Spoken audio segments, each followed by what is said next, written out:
Hi, I'm Undrai Fizer of the Fizer Center for Intuitive Living here in Houston, Texas, in the United States of America.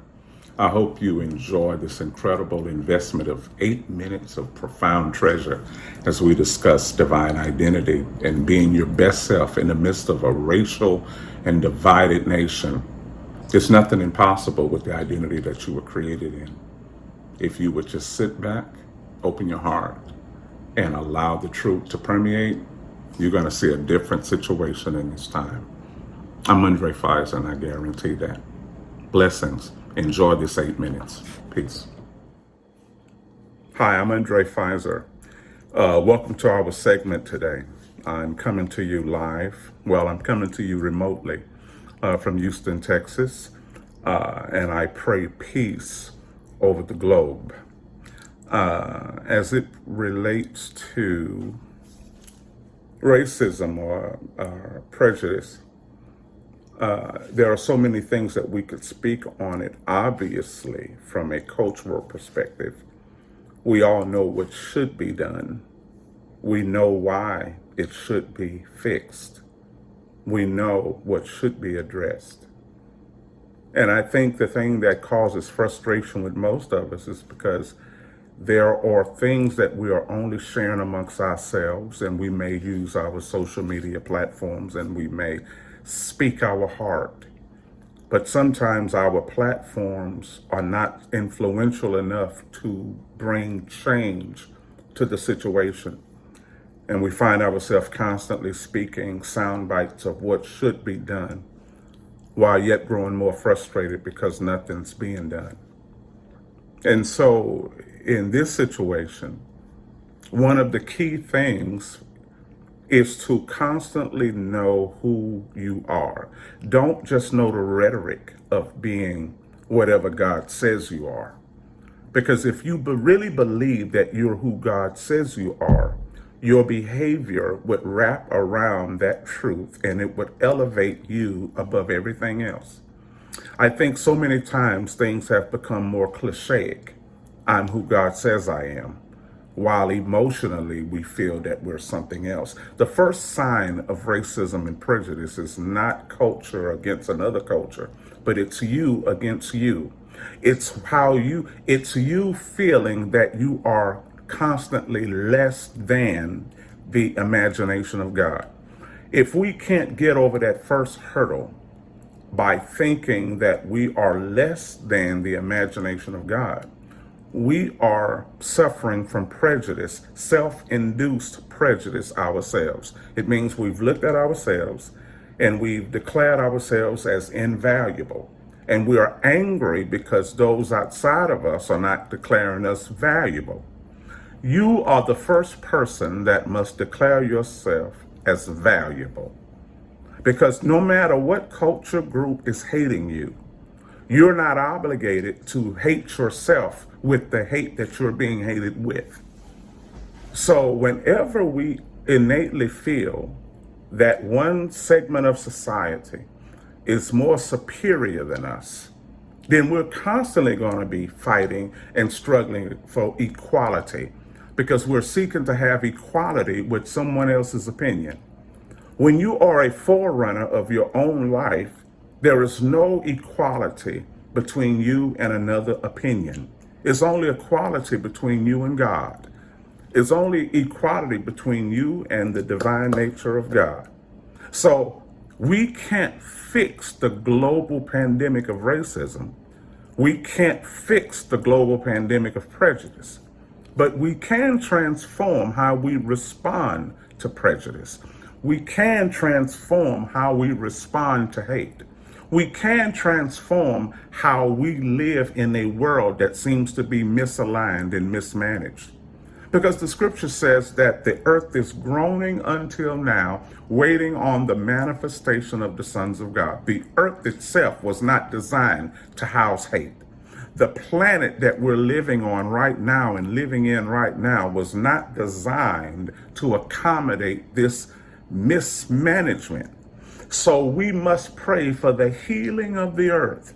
The healing was designed to be the apprentice of the sons of God. The earth was designed to be our assistant. The earth was designed to carry a magnetic field within it that will magically and anointedly produce what we think as sons of God. But so far, the earth has been made subjected to hate, pain, violence, and wars and everything like that.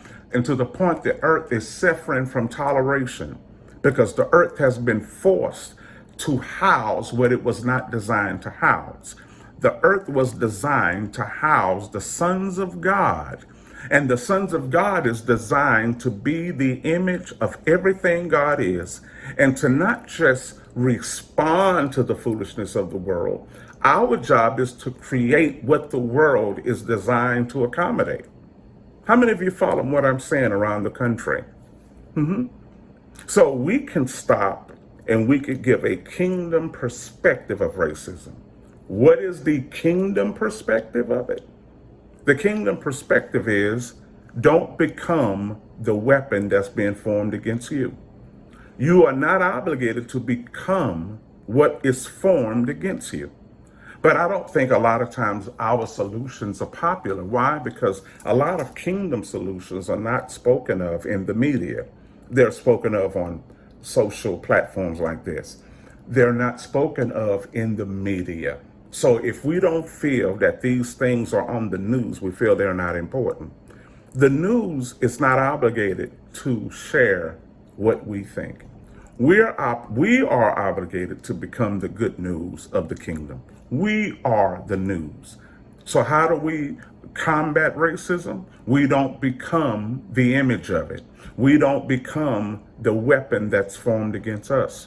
Because you can't determine what another person thinks about you. You see, when a person is already hurt within themselves and they don't know when they don't know themselves, they're going to assume everyone else doesn't know them too. So it's not just a white and black thing. We could talk about it. It's not just religion on religion. It's a person who have yet to discover why they were born. One of the most dangerous things that we could experience in life is to exist without knowing why. And whenever we exist without knowing why, we're going to abuse everything. First of all, we're going to abuse ourselves. It means we don't know why we are functionable. When you don't know why you are this way, you begin to look around the country and you begin to make comparisons, and then you borrow somebody. And then you become the image of what you see. You become the image of color. You become the image of religion. You become the image of hate. You become the image of what you see, and you borrow it. But once you really discover who you are, all of a sudden your eyes open, and no longer are you in comparison, but you've become a divine original. One of the most dangerous things of prejudice and racism is when you are not living in an original self or your original place. You're borrowing hate, you're borrowing fear, you're borrowing even love. Isn't that funny that love can be borrowed? And if love is borrowed, it's not really love. So we must master the power of being original again. Once we do this, the world will shift. But right now, the world we live in is peaceful. Your world isn't full of hatred or racism or prejudice. Your world is not even full of the devil, because every man is designed is created to design his own world. We live in the earth. We live on the earth, yes, but every man has been given permission to create the world he or she lives in. I'm Undrai Fizer from Houston, Texas. This is just a little something. I hope you're blessed by it. Go to my website at www.undraifizer.com and check it out. And also just Google me for many of my books, okay? I'm Undrai. Thank you so very much.